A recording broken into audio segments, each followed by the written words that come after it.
اللہ کے حبیب غیب دا نبی صلی اللہ علیہ وسلم نے فرمایا ایک وقت میری امت پر ایسا آئے گا کہ لوگ دین کی باتیں دل کو بہلانے کے لیے کریں گے، لوگ دین کی باتیں رسمی طور پر کریں گے۔ میرے آقا صلی اللہ علیہ وسلم کے دیوانوں، دل بہلانے کے لیے ہم جمع تو ہو جاتے ہیں بلکہ دین سننے کے لیے جمع ہو جاتے ہیں، کیا دین پر عمل کرنے کے لیے جمع نہیں ہو سکتے؟ کیا دین پر عمل کرنے کے لیے ہم نہیں آ سکتے؟ اللہ اکبر۔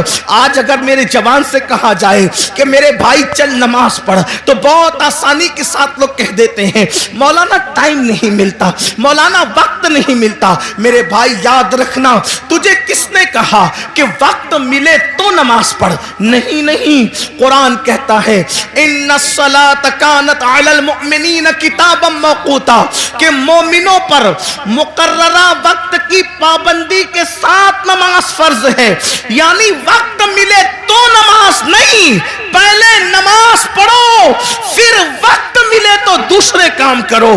ہم پر پہلے نماز فرض کی گئی ہے، اور انقلاب کیسے آئے گا، تبدیلی کیسے آئے گی؟ یاد رکھنا، جب اللہ تبارک و تعالی کسی قوم سے مدد کا ہاتھ اٹھا لیتا ہے تو پھر وہ قوم تباہ اور برباد ہو جاتی ہے، وہ قوم تباہی کے دہانے پر پہنچ جاتی ہے۔ کیا آپ کو نہیں پتا؟ اللہ اکبر۔ سیدنا فاروق اعظم رضی اللہ تبارک و تعالیٰ عنہ، ان کو شہید کرنے کے لیے ان پر حملہ کیا ہے فیروز نامی ایک شخص نے، ایک مجوسی نے، اور زخموں سے خون بہ رہا ہے، زخموں سے خون رس رہا ہے۔ ایسے عالم میں فاروق اعظم تیمم کرتے ہیں اور تیمم کر کے اٹھ کر کے کھڑے ہوتے ہیں۔ کسی نے کہا امیر المومنین پورا وجود لہو لہان ہے اور آپ نماز کی تیاری کر رہے ہیں۔ فاروق اعظم فرماتے ہیں میں نے انہی کانوں سے اپنی آنکھوں کی ٹھنڈک مصطفیٰ جان رحمت سے سنا ہے کہ جس نے نماز چھوڑ دی اس کا دین میں کوئی حصہ نہیں، اس لیے کہ نماز دین کا ستون ہے۔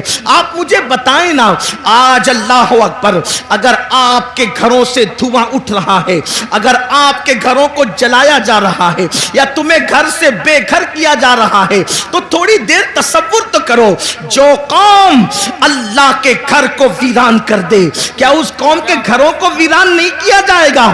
مجھے بتاؤ، تمہارے گھروں پہ بلڈوزر چل رہے ہیں تو تمہیں اتنی تکلیف ہو رہی ہے، برسوں سے تم نے اللہ کے گھروں کو ویران کیا ہے، کبھی یہ تو سوچا ہوتا؟ یاد رکھنا، میں کسی کی حمایت یا مخالفت کرنے نہیں آیا، لیکن میری قوم کے جوانوں ہزاروں کی تعداد میں یہاں جو ٹھاٹے مارتا وہ سمندر موجود ہے، اللہ کی عزت کی قسم اگر محسوس کر لے کہ ہم نے اللہ تبارک و تعالیٰ کے ساتھ کتنی جفا کی ہے، جس نے ہمیں ماں کے پیٹ کے اندر خوبصورت شکل عطا فرمائی، پیدا ہونے سے پہلے ماں کے سینے میں ہمارے لیے غذا پیدا فرمائی، ماں کے دل میں ممتا پیدا کی، باپ کے دل میں شفقت پیدا کی، زمین کا فرش بچھایا، آسمان کا شامیانہ تانا، اتنی نعمتیں دی، اتنی قوتیں دی، اتنی عزتیں دی، چلنے کی طاقت اس نے دی، بولنے کی طاقت اس نے دی، حسن و جمال اس نے دیا، کھانے پینے کی قوت اس نے دی، اس نے سب کچھ دیا۔ دوستوں کے لیے وقت ہے، بیوی کے لیے وقت ہے، بچوں کے لیے وقت ہے، بھائیوں کے لیے وقت ہے، سب کے لیے وقت ہے، حتیٰ کہ اپنے کتوں کو ٹہلانے کے لیے وقت ہے، حتیٰ کہ چڑیا کوے پالنے کے لیے وقت ہے، حتیٰ کہ طوطا مینا کو دینے کے لیے وقت ہے، لیکن وہ خدائے وحدہ لا شریک جس نے ساری نعمتیں عطا کی ہے اس کے لیے 10 منٹ کا ٹائم نہیں۔ سن لو، حالات اس سے بھی بدتر ہوں گے، حالات اس سے بھی زیادہ بگڑیں گے اگر ہم نے اپنے آپ کو بدلنے کی کوشش نہیں کی۔ کوئی پناہ دینے والا نہ ہوگا، کوئی مدد کرنے والا نہ ہوگا۔ اللہ اکبر۔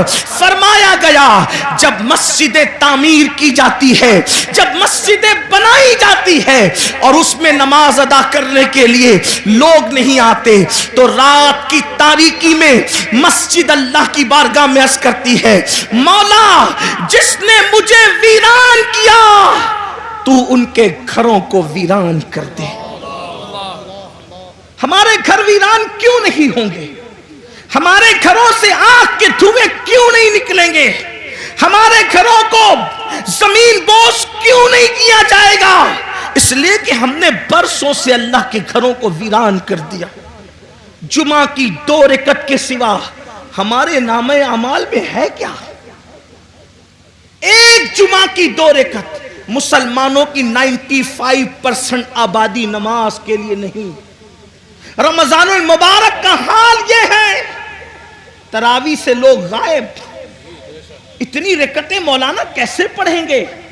دوستوں کے ساتھ گھنٹوں کھڑے رہ سکتے ہو اور رب کی بارگاہ میں کھڑے نہیں رہ سکتے. جم کے لیے، جسم کو بنانے کے لیے ہم برابر وقت نکال لیتے ہیں.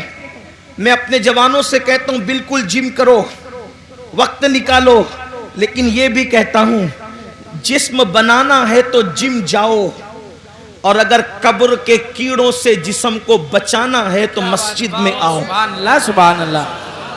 جم جاؤ گے تو جسم بنے گا، مسجد میں آؤ گے تو جسم قبر میں بچے گا. ہاں ہاں ایسے بھی لوگ ہیں، ایسے بھی لوگ ہیں کہ جن لوگوں کے کفن کو بھی مٹی نے میلا نہیں کیا، ان کے کفن بھی محفوظ رہے. ارے دور کہاں جاتے ہیں اور کدھر جاتے ہیں؟ یہی مراد آباد کی سرزمین ہے، اور اس سرزمین پر ایک اللہ رب العزت کا ایسا بندہ جو اپنے وقت کا عظیم عاشق رسول تھا، جسے دنیا، اور وہ بھی اللہ اکبر، مجاہد حریت، مجاہد آزادی، 1857 کا وہ عظیم ہیرو جس نے انقلاب میں اپنا خون جگر دے کر کے اللہ اکبر اسی ملک کی آزادی کے لیے بنیادیں فراہم کی، اسے دنیا سید کفایت علی کافی مراد آبادی کے نام سے جانتی اور پہچانتی ہے. آپ جانتے ہیں ان کے مزار مقدس سے روڈ ہو کر کے گزر رہی تھی، اور اللہ اکبر جب کھدائی ہوئی تو اس وقت لوگوں نے دیکھا کافی مراد آبادی کا جسم تو جسم محفوظ تھا، لیکن کفن کو بھی مٹی نے میلا نہیں کیا تھا. کس کی زندگی ہے؟ اللہ اکبر، یہ اللہ کے وفادار لوگوں کی زندگی ہے، یہ اللہ اور رسول کے وفادار لوگوں کی زندگی ہے. کافی مراد آبادی کا ذکر آیا تو ایک بات میں اپنے جوانوں کو بتانا چاہتا ہوں، اس لیے کہ یہ مراد آباد کے قریب کا علاقہ ہے، بلکہ مراد آباد کا ایک حصہ ہے. تھوڑا سا یاد رکھنا، ہم نے اپنے اسلاف کو بھلایا. میرے پیارے آقا علیہ السلام کے پیارے دیوانوں، ہم بہت عشق رسول کی بات کرتے ہیں، ہم بہت محبت رسول کی بات کرتے ہیں، لیکن بڑی معذرت کے ساتھ بڑے بڑے علماء موجود ہیں. حضرت مفتی صاحب قبلہ بھی یہاں موجود ہے. اگر میں غلطی کروں، حالانکہ میرا کوئی علمی معیار نہیں، میرے تقوی کا کوئی معیار نہیں، میں آپ سب سے زیادہ گنہگار ہوں، علمی حیثیت بھی میرے پاس کچھ نہیں، لیکن میں آپ کے سامنے یہ بات رکھنا چاہتا ہوں، جتنا ہم عشق رسول کا دعویٰ کر رہے ہیں اتنا عشق مصطفیٰ میں ہم کمزور ہیں.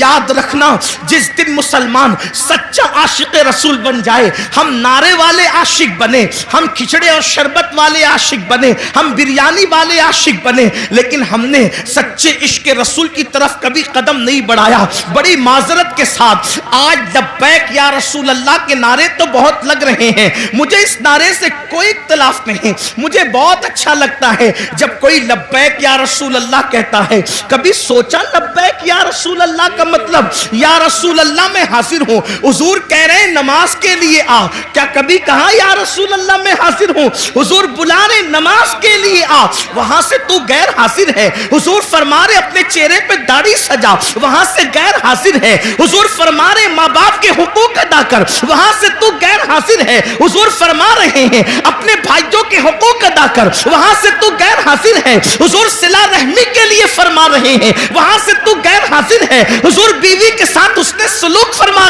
کا حکم فرما رہے ہیں، وہاں سے تو غیر حاضر ہے. حضور بچوں کی اچھی تربیت کے لیے کہہ رہے ہیں، وہاں سے تو غیر حاضر ہے. حضور پڑوسیوں کے حقوق کی بات کر رہے ہیں، وہاں سے تو غیر حاضر ہے.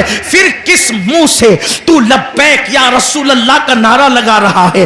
ہر نیکی کی جگہ سے تو غیر حاضر ہے، اور پھر کہاں تو حاضر ہونے کی بات کر رہا ہے؟ تو بڑی معذرت کے ساتھ ہم نعرے والے عاشق بنے، ہم لوگ اپنی طبیعت کے عاشق بنے، مگر یاد رکھو عشاق تو وہ تھے کہ جب رسول اللہ کے منادی نے اعلان کیا چلو مصطفیٰ جان رحمت سروں کے نذرانے کو لے کر کے بلا رہے ہیں، تو پہلی رات کی دلہن کو چھوڑ کر کے سر کٹانے کے لیے وہ جوان آ جاتا ہے، وہ سر کٹانے آ جاتے تھے، ہم سر جھکانے کے لیے آنے کو تیار نہیں ہے۔